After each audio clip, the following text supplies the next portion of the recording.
Hello, my friends. Welcome to Kardec Radio once again. As always, we are here every Wednesday at 7 p.m. Eastern Time with our program, Spiritism, a Closer Look. And tonight's Closer Look is going to be very interesting.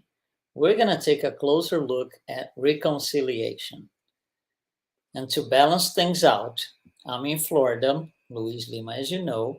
We're going to call somebody that lives in a place that's not, weather friendly. Let's just put it this way. As Florida, we're going to call my great friend. It is a pleasure to have him here, Mackenzie Melo from Massachusetts. Mackenzie, how are you? Hey Luis, I'm great. Thank you for having me. It's wonderful. When I was thinking about you and today and the weather, although you just said that it's not weather friendly, but your name, right? Your name could be Louise Lee, and then MA from Massachusetts. So Oh, Louise Lee from Massachusetts, right? So Luiz Lima. Yeah, you're oh my Mackenzie God. Melo. So, thank you for having me. We're gonna have a good talk, I think, about reconciliation. No, I think it's one of these things in Spiritism. For us, Spiritists, it's still very challenging. It's one of It those is. things that we need to, revisit the spiritual literature on the subject time after time because it's a challenge, of course. It So is that's why I indeed. It wanted is to bring indeed. somebody that can speak about it straight to our heads and to our hearts. So I hope we don't fight, but if we fight, I hope that by the end we reconcile. Okay, So we can show how to do it. that would be the purpose, right? So Uh, yeah, what can we bring to the table in terms of reconciliation? How do you bring the subject like this, huge like this, to the table? yeah, it's interesting because first time I spoke about this topic. I don't know, last year, not the first time, but the time when I last spoke about it last year, Hmm. something came to my mind like it had never come before, because I was reading the Gospel according to Spiritism, and that's what I'm going to base my talk about on, right? So I'm going to base it on what Kardec says on chapter 10 of the Gospel according to Spiritism. It's right at the beginning, I think. Items, let me see the numbers, I keep forgetting. It's 5 and 6 for Five and chapter six. 10. Yeah. Hmm. So as I was reading it, Kardec starts with a piece from the Gospel of Matthew, which is Jesus talking about reconcile with your adversaries, or some people prefer to say it with your enemies. It doesn't really matter. It's because it has a lot. We have to reflect a lot about it. So the word really doesn't matter. But um, and then when I spoke about it, I said, "Oh my God, how come I had never thought about this, or how come this thing is not on the top of my head, of my priorities?" Like you said, is something that we need to learn to do it, day by day, because the topic is so vast in a way that we only think about the adversaries, we only think about the others, and that's mainly what Kardec talks about. And then there's a long uh, we can talk a lot about what Kardec says, and then we can come back to what Jesus says, and then say, hey, but we have this whole other avenue where you can go to. Then we come back to what Jesus says, and then we say, oh, we can go this way, and then we can go that way, and then it just becomes like a vastness that we cannot see the end. So for me to start, I would say I'd like to read. It's a very brief passage from Jesus. Then we can develop the rest, because I think it's important that what Jesus says here, so that Kardec goes on to it. He says, "Agree with thine." At least that's the translation that I have. You guys might have another one. Maybe if you, Luis, have another one, maybe we can read, because there are some changes of words. But the one that I have here, it says, "Agree with thine adversary quickly, whilst thou art in the way with him, lest at any time the adversary deliver thee to the judge, and the judge delivers you to the officer, and thou and you can be cast into prison. Verily or truthfully I say unto you, You shall by no means come out thence until you had paid the last farthing, the last piece, the last coin. So it is very interesting to think. I mean, and I'm gonna ask for forgiveness here to use the word, but how damning it is that Jesus says. I mean, you're gonna be there in prison if you don't go reconcile with your adversaries until you had paid the last penny or the last quarter of a penny, which is a farthing, as they say here. And we go back to Jesus's time. A farthing was a quarter of a cent. So, can you imagine what Jesus is saying? He says, if you don't go and reconcile, you may be put into prison. You have to get out of there. You have to pay until the last quarter of a cent. So it is very strong. It is very, very strong. So we have different avenues, as I said in the beginning, to talk about it. But one of the things that I like to point out in Kardec's text is that he goes into a way that we usually don't think about, especially outside of Spiritism. But even in Spiritism, when we have problems, we usually don't think about why are we are having those problems. Say, we're having, I don't know, I'm just going to make up something here. I'm having headaches, or I cannot think straight, and everything that happens to me, I have these weird thoughts in my mind, and as if something is going on, and what's going on? What's going on? We tend to forget, and my dad and my mom used to tell me this, I mean, or in old sayings from people. It says, the one who hits forgets. The ones who gets hit remember forever. So we tend to forget if we had adversaries, or if we did something to someone that already passed away, Mhm. because we did it and we didn't suffer anything, say. But the other person who suffered whatever we did, and we became adversaries, or we became, we bicker against each other, then the other one goes away. What is that, the message that that one is sending to me constantly when he or she thinks of me? It's probably not very good thoughts, right? They're constantly like remembering that, oh, you did this to me, he did this to me, he did this to me. And then here's he or she is constantly like sending bad vibrations, bad energies to me. It And keeps this I'm pounding on the head all the time, right? It keeps exactly. coming back all the time. Yeah. And then imagine, and that's where Kardec goes and goes and delve a little bit into it. Can you imagine if that person passed away, if that person discarnated, if that person is now free from our physical body? Does that does that feeling go away when the person dies? No, It I does. am still the same person. Right. So imagine the freedom that spirit that holds a grudge against me is having against me, and now the spirit is free. So it has, to a certain degree, if I didn't improve myself, if I didn't shield myself from these bad vibrations, and we all know that when we are incarnated, it is very hard to shield ourselves. We hear lots of stories of people that are very evolved. I mean, improve themselves, do good stuff, but they are still like being pounded by these bad spirits. And depending, if we lose like our focus for 1 second, is that's Yeah. the only moment they need to get into our psychosphere, to our minds. So Kardec goes into that direction to remind us how powerful is the idea of reconciliation, and why Jesus says that we need to reconcile while we are with them. Because if Yeah. they go away, and what's this go away? That's what Kardec goes and talks to us about. Yeah, Mackenzie. What I really love about the way Kardec puts his all the ideas out is at Jesus' time he would say to all of those listening to him and us too, right? Still, because it's been written and recorded in history, he would say, reconciling this and this and this.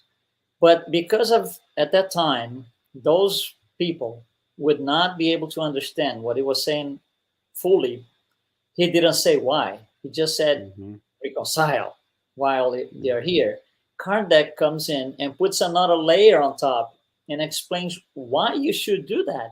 Mm-hmm. And that opens a whole new avenue, and he makes it a lot more, let's say, you use the word strong in the beginning. So he makes the statement a lot stronger than what it is, just because now I know exactly why.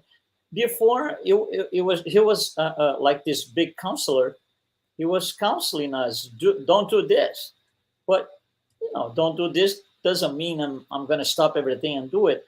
Now, when you know for sure, when there's proof, and that's what Spiritism brings to us, that's a whole different story. And I think that layer on top of what Jesus said, the way Kardec brought to us, it's incredible. It's Yeah, that's one of the other powers of spiritism in that sense, right? And that's one of the things that I loved about the title when you invited me like a few weeks ago, and you said, "Oh, the program is called the Spiritism: A Closer Look." It's interesting because that's what spiritism. I mean, the title has many meanings, and that's what I kept thinking about it. But one of the things the spiritism does to us is to it is a magnifying glass to a certain degree, right? Of course, we can do it without spiritism. Lots of people have done it, and we don't need spiritism. But the power that spiritism gives to us, if we can call it a superpower, right? I tend to say, and I said it quite a few times here at Continuo, um, that when spiritism to me, and I'm a very big 80s cartoon fan, right? So I used to watch a lot of Thundercats. I don't know if you've seen the Thundercats on some, yeah, TV. So the Thundercats has Lion-O, which is the main um, the chief, or the right. So, and he has what they call the Sword of Omens, which is um, and where he calls the other Thundercats, right, so that they can gather together and fight evil. What I say that spiritism is that Sword of Omens from the Thundercats, because he when he says thunder, thunder, Thundercats, and he has the Sword of Omens, and he puts the Sword of Omens right before his eyes, and then he gave the Sword of Omens gives him the power to see what the problem is, where the problem is, what is going on, and what he needs to do. So where he needs to go to do. Spiritism to me is the Sword of Omens. It doesn't solve the problem. It doesn't make the problems go away. No, it only magnifies the problem so that we can see and have a better view, a closer look yeah, at the closer look. problem, Yeah, to yeah. see what it is, and so that we can fight that specific problem for ourselves or for the others, whatever it is. In this case, Kardec uh, gives us this, like you said, I mean, it puts this layer on top and says, hey, let me explain to you one of the reasons why Jesus said that. And then he gives us what spiritism taught us, which is, okay, remember, you are not a mortal being anymore. Right. Before that, you thought that once, and that's why I also love his text. He says at one point, which I like, he says, um, from this we understand the falsity of the proverb. And then he says the proverb, the poison dies with the beast, which is not true. Not true. Because before we thought that, okay, the beast died, so the problem died. It would be very easy to solve any problems. And that's, for example, if we wanted to go on a tangent as well, we can say, okay, so let's all approve, if we were not spiritists, let's all approve the death penalty, because we kill the person, then everything is solved. Actually, the problem is just pushed farther away and made worse, maybe. Hopefully not, but made worse, because we're just pushing that problem away without trying to solve it in a different way And right those now. not understanding it, they come to the extreme of committing suicide sometimes, Exactly, because they think the because problem is just going to go away. the problem just goes away. So that's to say how much the idea of what spiritism brought to us can bring, when we look at things from that perspective of and this is only one perspective, and Oh that's what yeah. I find so powerful about spiritism, because that's only one perspective. We're only looking at it from one perspective, which is the immortality of the soul. Mm-hmm. If we look from a not from other perspectives, like if we look from the reincarnation perspective, it can give you other stuff about reconciliation as well. And so just by thinking that the poison is not dead when the beast is dead, we can think, oh my God, what am I doing if I don't solve this problem right now? Yeah. Which, and it's what I also find fascinating is that spiritism, just like I told about the sword of omens, it doesn't solve the problem. It tells us what the problem is, but it also gives us the freedom to do it or not to do, but the Yeah. freedom with the responsibility together. You may not want to do it, and that's okay. It's on us. I choose not to do it. Okay, there's a consequence to it. That's Yeah. fine. There's no issue. You don't want to do it. That's totally fine. Just remember, there's a consequence to it, as it exists with anything that we do. If we do or if we don't, or drink too much water, you can die if you drink too much. So people get drowned because they drink too much water. Of course, not because they want it, but if I drink too little water, also I can get a problem. So we have to find the balance, and that's uh, what Kardec is in a certain way is doing with us. And Jesus is inviting us to do it as quickly as we can, as fast as we can, so that we don't have to go through this problem later on in life, even in another life, if we don't solve it right away. um Yes, Spiritism does not impose anything on yep. anybody. And Hmm. so didn't Jesus. Yep. He was this counselor. He was not this, compressor over us, forcing us Hmm. to do anything. Not at all, never. So Yeah, yeah, that's an important thing. exactly. And then if we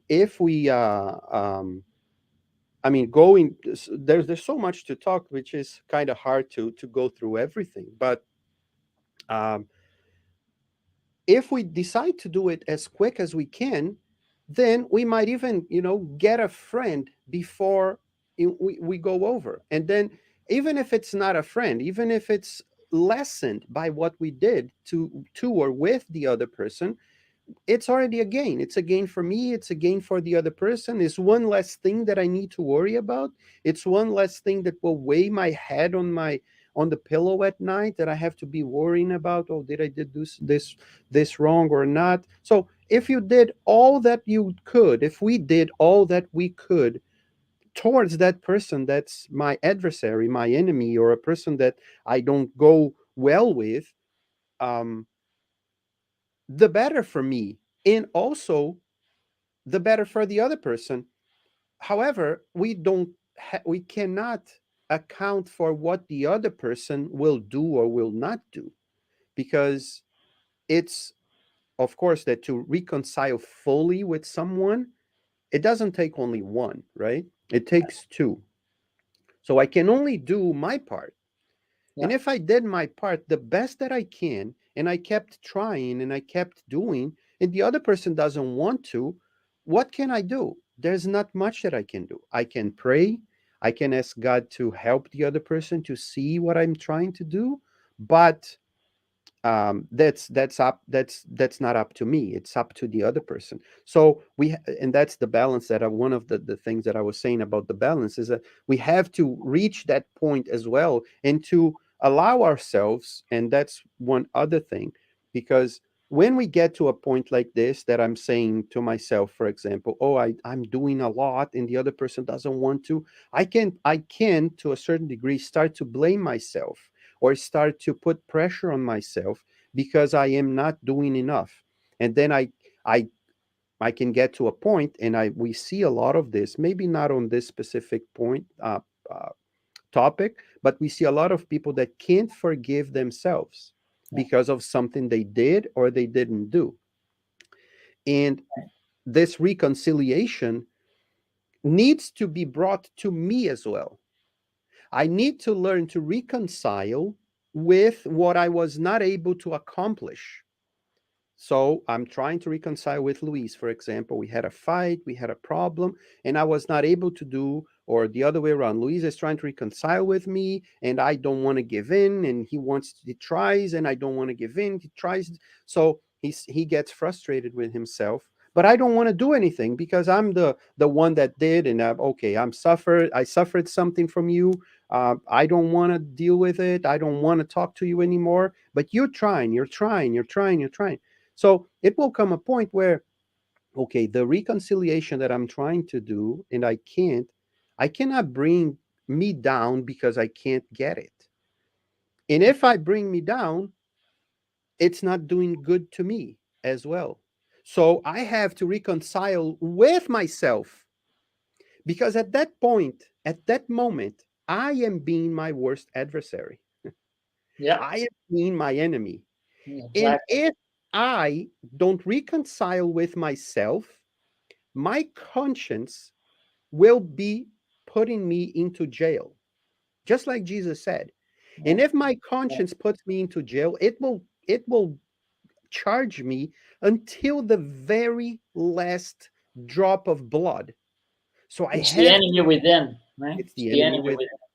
So that's one of the other segues that we could take this whole thing from Jesus. We can take the reconciliation with the enemies, but with myself, because if we really think about some of the major stuff in the world, most or the biggest enemy of myself is myself, Yeah, because we tend to put so much pressure sometimes onto ourselves that we crush and we crumble and we can't do much because we are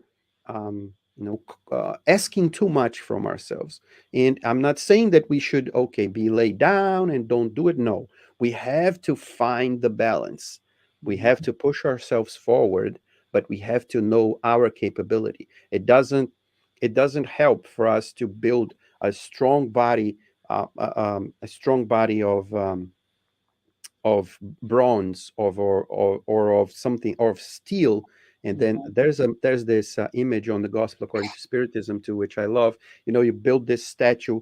It's made out of bronze or copper or steel, and then the feet of the statue is made out of clay. yeah, It will crush, and then the statue will fall down, yeah, because I'm not building myself from ground up. I'm building the top and then leaving the bottom, the foundation, very weak. So um, myself is included in this reconciliation, which, of course, I mean, in chapter 10 talks about forgiveness. It's yeah. the chapter of forgiveness. So They go that's in line. why. Yeah. Yeah, So it goes one with the other. So it is very powerful that Kardec brings us, or at least brought me, to think about not only the enemy outside, not only the enemies that I leave for later, but also myself. Because and I'm glad that you brought the idea of, some people tend to go in and try to solve the problem by killing themselves, for example. It doesn't solve the problem, which is the same idea as the other one. If I kill the person that I'm adversary with, or the person died, it didn't kill, but the person died, I think that it will solve the problem. But let's say, even if I didn't kill myself, but I died without solving my problem, my inner problems, when I wake up on the other side, when I wake up from my death, when I realize that I'm alive, I'm going to still be there. yeah. The problem will still be there. And if I didn't reconcile myself when I was incarnated, how will I be reconciled with myself when I wake up there? Much more complicated. I remember Andre Luis, right, on No Solar, which is the biggest example of it all. And we have the book in English too, so people can read it and understand it. He wakes up and he's all oblivious to whatever he did, right? But then once he realizes and he says, "Oh, I was a suicide. I killed myself." How But come? I didn't kill myself. Oh no, you did. You remember how much you drank and what the big problems you had on your liver? It was because you drink too much. So therefore, you killed yourself. You lived less than what you were supposed to live because you put Right. too much drugs inside of yourself. And then all of a sudden, he said, "Oh my God, what now?" All those periods, those times that he spent into Umbra or whatever we want to call that area there, was because he didn't reconcile with himself, because he didn't he couldn't get inside himself, because he didn't know, or whatever, however we want to say it or call it. But it's the same idea. Once we wake up on the other side, it's not gone. That's why Jesus says it, some the judge will charge you, right? And if we go to the Spirit's book, Luis, and that's what I find very interesting. If you go to the Spirit's book and say, where's the law of God written? It's the law, right? It's the law. So Right. the judge goes by the law. So if the judge is charging me and sending me to prison, who is sending me to prison if not the law of God, if not myself, if not my conscience? Yeah, that's it. Question 621. Yeah, Where's so the law written? Right? it is very interesting how we can reconnect all what Jesus says with what the Spirit's book says, because it is there. I mean, it's the law. I mean, if the judge is just, and when we hear Jesus talking about these things, he's not talking about someone that is unjust. When he says that a judge is doing something, it's because the judge, it knows what the judge is doing. It's not a corrupt judge. It's not a judge that doesn't know. No, it's a judge that knows what he's doing or she is doing. In this case, if the judge put me into prison, the judge is the most perfect judge. And if the law of God is written in my conscience and the judge is going by that law, therefore my conscience uh, put into prison. And there's a very well known saying here in English that it says, "Wherever you go, there you are," regardless if you're alive or not. So Yeah, exactly. Yeah, exactly. So I find this topic to be great. This is time flies. I mean, when you have half an hour, oh oh yeah, my God, I just saw it. It's 27 minutes already. So there's no more time to talk about anything else. But be assured that there is much more, including if we go a little bit before what Jesus is saying in these items that are in the Gospel according to Spiritism. If we read verse 1 or 2 verses before that, which is in a Sermon on the Mount, and we merge the previous ones with this that Kardec took, we can use what Kardec said even more powerfully, but we can go into even more directions to really understand correct. what the adversaries are, who are the adversaries. So that if I have to say, or if I want to say one last thing, is let's follow Jesus's advice. Let's follow Kardec's advice and explanation. If we have something against someone, or if someone, which is even more powerful, has something against me, let's do our best, to the best of our knowledge and power, to reconcile, to try to make from that adversary a person that we can consider, if not a friend, at least a companion, at least a person that I don't have any grudge against, even if I don't want to talk to the person anymore. But let's try to relieve ourselves, and maybe later on we can, maybe even, if not in this life, in another life, become friends, because our goal here, ultimately, is to love one another. That's what Jesus asks from us, and that's what I think that we can take from basically any lesson that he does. And Kardec doesn't fall out of it. He goes right into it, uses his Spiritism to show us why Jesus's moral teachings are so important to all of us. That's true. I think also, not being spiritist or not, or whatever Hmm. person, a lot of times what happens is those we are supposed to reconcile with, those are the ones we try to avoid through the course of our lives. So we're going backwards in terms of mindset, if you will. So Yeah. Jesus tells us this, we go like, but I want to do that. Yeah. And like you said in the beginning, it's free will. Reconciliation is personal and not transferable. I Yep. cannot reconcile for somebody else. So anyway, I think you brought some very, very interesting insight to the subject. But this is one of those subjects in Spiritism that every time we hear somebody talking about it, it's another layer of knowledge that comes on top. It's a never-ending thing. And like you said, we picked one, maybe even not a full avenue, but one lane of one avenue to discuss today. Was great, really interesting insight from you. Thanks so much for participating with us, Mackenzie. And No. we will sure be discussing this, down the road a few more times, I'm sure. Yeah, yeah, that would be a good idea to explore other avenues on this topic. So once again, Lisa, thank you for inviting me. I hope that your name can bring you here once again to Massachusetts. Our Luiz Lee from Massachusetts, Luiz Lima, and I hope everyone at Kardec Radio enjoys this conversation. And if you have any questions, send to Luis, and I'm pretty sure he will be able to answer.